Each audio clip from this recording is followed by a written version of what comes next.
कामयाब होना चाहते हो, 90% अपना किताबों में, पढ़ाई में, एजुकेशन में 21 ईयर्स तक अगर अपना 90% वक्त अपने करियर के लिए देगा बंदा, वो कल का लीडर है, वो कल का कामयाब बिजनेसमैन है, वो कल का कामयाब एडवोकेट है, वो कल का कामयाब एजुकेशनिस्ट है, वो कल का कामयाब डॉक्टर है, वो कल का कामयाब इंजीनियर है, वो कल का कामयाब साइंटिस्ट है। याद रख लें इस बात को।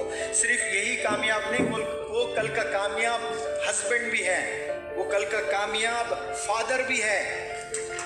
वो एक अच्छा फादर बनेगा, एक अच्छा हस्बैंड बनेगा, बीवी पर बोझ नहीं बनेगा, बच्चों पर बोझ नहीं बनेगा। आज ना जाने कितने लोगों ने शादी कर ली, बीवी पर बोझ, शादी के बाद बच्चे पैदा हो गए, बच्चों पर बोझ, यानी बच्चों को पाल नहीं पा रहा है, दूध नहीं पिला सकता, स्कूल एडमिशन नहीं करा रहा है, कॉम्प्रोमाइज करके गवर्नमेंट स्कूल में डाल दे रहा है।